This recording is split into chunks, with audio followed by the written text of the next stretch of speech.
আজকে মানে ছুটি, মানে আজকে ছুটি করেছে, তাই মেয়ের বায়না এই যে পনির খাবে। যে পনির নিজেই এনে দিল বাজারে গিয়ে তাড়াতাড়ি করে, মা আমাকে আজকে পনির বানিয়ে দেয়। তো আজকে পনিরের কী বানাচ্ছি, তো ভাবলাম কী বানাবো, আজকে নিরামিষ, পেঁয়াজ রসুনও দিতে পারবো না, তো শাহি পনির বানাচ্ছি। তো তার জন্য আগে প্রথমে তেলে সাদা তেলের মধ্যে গোটা গরম মশলা দিয়ে দিলাম। বাবা যা ফাটছে, আমি দৌড়ে পালালাম। যাই হোক, আর এই যে এর মধ্যে আমি সব পেস্ট করে রেখেছি, টমেটো, কাঁচা লঙ্কা, কাজু আর চারমগজ বাটা। এই পেস্টটা এখন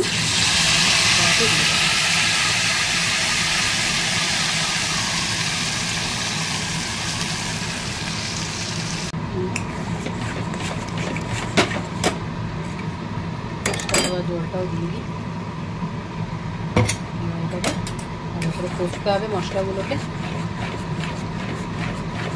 এই কড়াটাতে পাঁপড় ভেজেছিলাম, এটার মধ্যেই করে নিয়েছি পনিরটা, আর ওই কড়াটা বার করে দিই। আর এই যে গরম জলের মধ্যে পনিরটাকে ভিজিয়ে রেখেছিলাম একটু,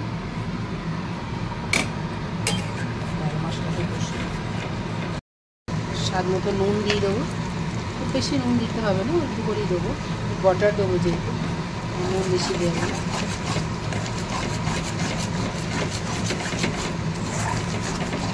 আর মধ্যে দিয়ে দেবো একটু চিনি, একটু মিষ্টি মিষ্টি হবে, একটু শাহি পনির, টকটক ঝাল ঝাল মিষ্টি মিষ্টি। টমেটো দিয়েছি, কাঁচা লঙ্কা দিয়েছি, চিনি দিলাম, তারপরে কাজুর মিষ্টিটা আছে, সব মিলিয়ে একটু মিষ্টি মিষ্টি হবে। ভালো করে কষে নিই। মশলাটা খুব ভালো করে কষা হয়ে গেছে, তেল ছাড়ছে, চারিদিকে ছিটকাচ্ছে। মশলাগুলো ভালো করে কষা হয়ে গেল মানে, মশলাটা ভালো করে কষা হয়ে গেছে মানে ওই জন্যই তেলটা ছাড়ছে। আর এরকম ফুটফুট ফুটফুট করে ফুটছে মানে মশলাটা ভালো করে কষা হয়ে গেছে। এর মধ্যে এবার আমি দিয়ে দেবো, দিচ্ছি মশলাটা অলরেডি রেডি হয়ে গেছে।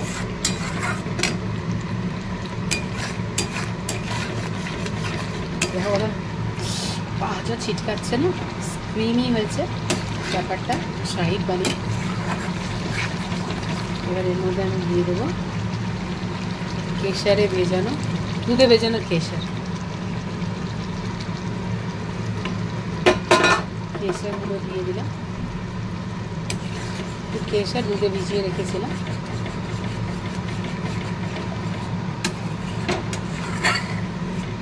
দিয়ে দেবো, আর এই গ্রেভিটা ফুটে উঠলেই পনিরগুলো দিয়ে দেবো। সুন্দর ঠিক আমি দুধের সব মালাইগুলোর মধ্যে দিয়ে দিয়েছি যাতে ব্যাপারটা ক্রিমি হয়। আর আমার দুধটাও মোটা দুধ, মানে আমুল গোল্ড আনি আমি ছানার জন্য, সেই জন্য ফুটে গেছে। এবার এর মধ্যে পনিরগুলো দিয়ে দেবো,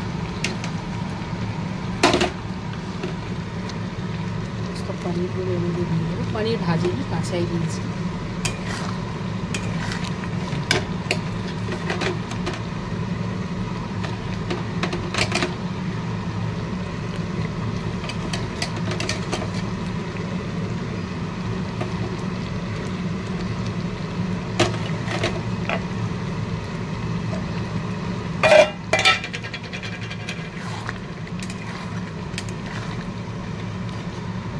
দারুণ একটা টেক্সচার এসছে।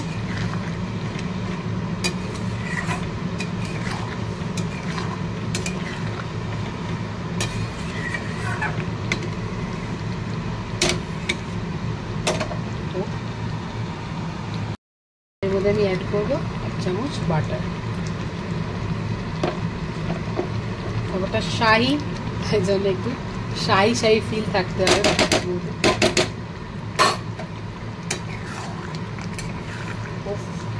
কি নাইস ব্যাপারটা এসছে, দেখো টেক্সচারটা পুরো ক্রিমি।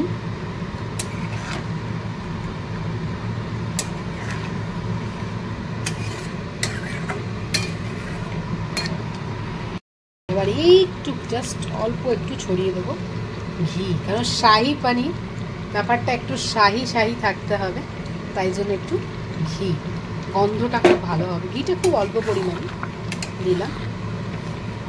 দেখো দারুণ পনিরটা হয়েছে। টেক্সচারটা দেখলে বুঝতে পারবো যে পনিরটা শাহি পনির। আমরা অলমোস্ট রেডি।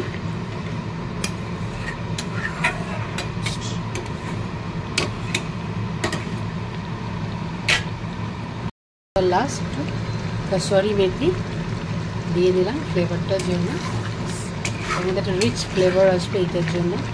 কসুরি মেথি থেকে আমার শাহি পনির ডান।